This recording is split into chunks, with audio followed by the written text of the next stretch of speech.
ফারুক আজমের নেতৃত্বে, ফারুক আজমের আমলে আবু মুসা আশআরীর নেতৃত্বে শাম রাজ্যের মধ্যে একটা এলাকা বিজয় হয়েছিল, ইসলামের পতাকা উড্ডীন হয়েছিল।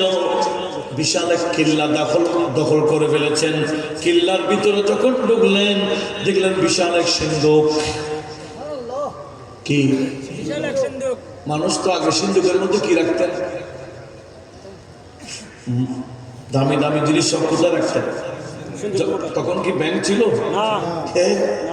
এর আগে কোথায় ছিল? মাটির ভিতরে। মাটির ভিতরে অনেক দফিনা পাওয়া যায় না? স্বর্ণের ডেক, এই ডেক, এই ডেক। বুখারী হাদিস একটা আছে, বুখারীর মধ্যে একটা হাদিস মেশকাতে আছে।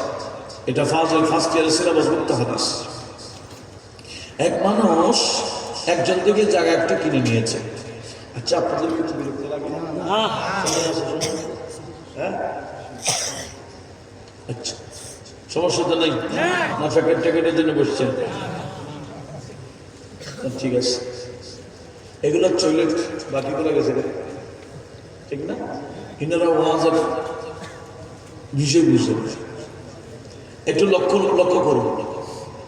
কি বলতে চেয়েছিলাম? মনোযোগ আছে তো? কি কি সিন্ধুক তো আগে গেছে না, এখন কি বলতেছি? জমিন কিনছে যে, কি কিনছেন? চাষ করবার জন্য এক বান্দা জমিন কিনলো। জমিনের মধ্যে যখন নাঙ্গল লাগাই দিল, খটখট আওয়াজ হোক, কি এখানে কি খনন করে দেখতেছে একটা ডেক্সি, ডেক্সির ভিতরে সব স্বর্ণ। এরকম কেউ পাইলে কাউকে বলবে?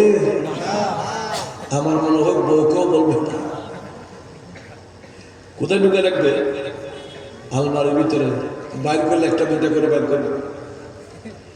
এখন যিনি পাইছেন জমিনের ভিতরে কি ডেক্সি, ডেক্সির ভিতরে স্বর্ণ, বাস কলসি, কলসির ভিতরে স্বর্ণ।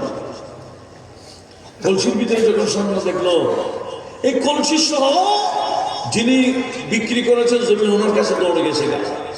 বলে, ভাই তোমার কলসি তুমি নাও। বলে, কিসের কলসি? বলে, তোমার থেকে আমি জমিন যেটা কিনছিলাম, চাষ করতে গিয়ে দেখলাম সেখানে কলসি, কলসির ভিতরে সব স্বর্ণ। তোমার স্বর্ণ তুমি নিয়ে নাও। আমি তোমার থেকে স্বর্ণ কিনি নাই, আমি কিনছি জমিন। তোমার থেকে আমি তো স্বর্ণ কিনি নাই, তোমার স্বর্ণ তুমি নাও। ওই বন্ধু বলে, না না, এখানে স্বর্ণ ছিল আমি জানি না। আমি তোমার কাছে শুধু জমিন বিক্রি করেছি, তাই না?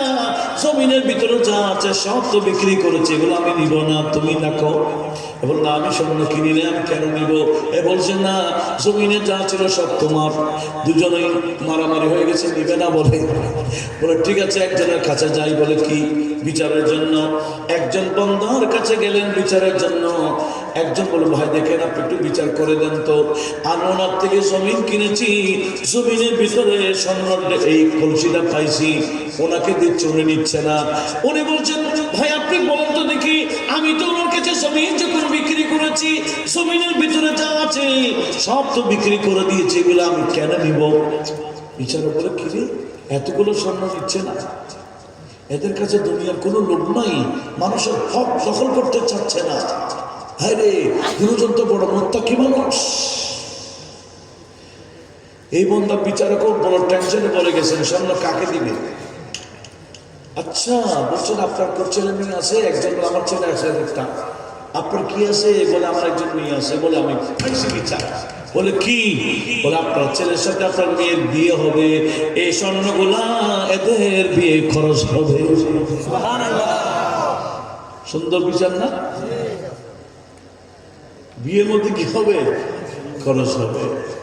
এই স্বর্ণগুলা তখন তিনারা মেনে নিলেন বিষয়টা, তারা বিয়ে হয়ে গেল। কিন্তু কলসি নিচ্ছে না, স্বর্ণ নিচ্ছে না। আর এখন তো দখল করতেছে। আর যতই দখল করো, একদিন দিয়ে ফেলতে হবে। সেদিন জমিনের বদলা জমিন, টাকার বদলা টাকা চলবে না। সেদিন সওয়াব দিতে হবে, নতুবা গুনাহ নিতে হবে। যে কোনো একটা, হয়তো সওয়াব দিবেন, নতুবা গুনাহ নিবেন। আল্লাহ আমাদের সবাইকে বান্দার হক থেকে সবসময় দূরে থাকার তৌফিক দিন। আমিন। আমার আল্লাহ বান্দার হক বান্দা না মাফ করলে আল্লাহ ক্ষমা করবেন না। আল্লাহ আমাদের সবাইকে মনে রাখার তৌফিক দিক, আমিন বলেন। হাসবি রব্বি জাল্লাল্লাহ মা ফি কলবি গায়রুল্লাহ নূরে মুহাম্মদ সাল্লাল্লাহ হাসবি রব্বি মা ফি কলবি গায়রুল্লাহ নূরে মুহাম্মদ সাল্লাল্লাহ